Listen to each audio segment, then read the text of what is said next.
સૌથી મહત્વના સમાચાર બુલેટ ટ્રેનને લઈને સામે આવી રહ્યા છે। બુલેટ ટ્રેનની છેલ્લા ઘણા સમયથી નાગરિકો રાહ જોઈને બેઠા છે। તેવામાં પીએમ નરેન્દ્ર મોદી કરશે બુલેટ ટ્રેન પ્રોજેક્ટની સમીક્ષા। 15 અને 16 નવેમ્બરે ગુજરાતના પ્રવાસે આવશે પીએમ મોદી। સુરત અને બિલીમોરા વચ્ચે શરૂ થનારી બુલેટ ટ્રેન કામગીરીની સમીક્ષા કરી શકે છે। અગાઉ રેલ વિભાગે 2026 સુધીમાં બુલેટ ટ્રેન શરૂ થવાનો લક્ષ્યાંક રાખ્યો હતો। બુલેટ ટ્રેન કામગીરીની સમીક્ષા બાદ અધિકારીઓ સાથે પીએમ બેઠક પણ કરશે।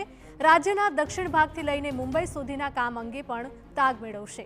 ભગવાન બિરસા મુંડાની 150મી જન્મ જયંતિ અંગે કાર્યક્રમમાં હાજરી આપશે।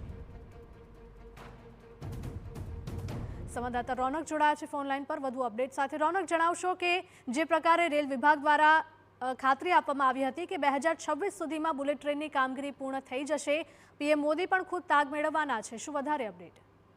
વિરલ, 15 દિવસના સમયગાળાની અંદર વડાપ્રધાન નરેન્દ્ર મોદી વધુ એક વખત ગુજરાત પ્રવાસે આવી રહ્યા છે અને આ વખતે ગુજરાત પ્રવાસ તેમનો ગોઠવાઈ રહ્યો છે। તેની તારીખો લગભગ 15 અને 16 નવેમ્બર છે તે ગોઠવાઈ રહી છે।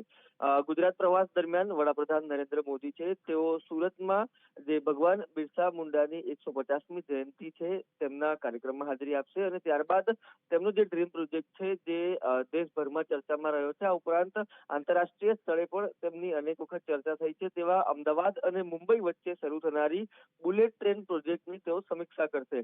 મહત્વનું છે કે અગાઉ પણ અનેક વખત તેઓ બુલેટ ટ્રેનની કામગીરીની સમીક્ષા કરી ચૂક્યા છે। ખુદ જાપાન જઈને પણ આ જે કામગીરી છે અને જે ટ્રેન છે તે વિશે માહિતી લઈને જે અનેક વખત જે અપડેટ છે તેઓ લેતા રહ્યા છે। મહત્વનું છે કે રેલ વિભાગ તરફથી જે બુલેટ ટ્રેન છે તેનો કેટલોક ભાગ શરૂ થવાનો લક્ષ્યાંક છે તે 2026-27 નો આપવામાં આવ્યો હતો અને એવું માનવામાં આવી રહ્યું છે કે સુરત અને બિલીમોરા વચ્ચેના કેટલાક ભાગને શરૂઆતમાં ચાલુ કરી શકાય છે અને તેટલા જ ભાગનું નિરીક્ષણ છે તે વડાપ્રધાન નરેન્દ્ર મોદી ખુદ છે તે કરી શકે છે। સૂત્રો પાસેથી મળતી માહિતી મુજબ જે સુરત અને બિલીમોરા વચ્ચે ટ્રેનની કામગીરી છે તે લગભગ મહત્વ રીતે પૂર્ણ થઈ ચૂકી છે અને તેની સમીક્ષા ખુદ વડાપ્રધાન નરેન્દ્ર મોદી કરી રહ્યા છે।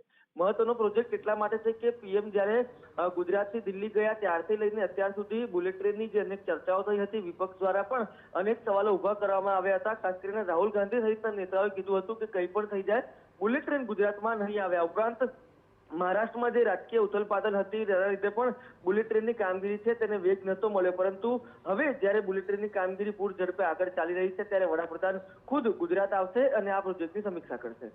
બિલકુલ રોનક, માહિતી બદલ આપનો આભાર।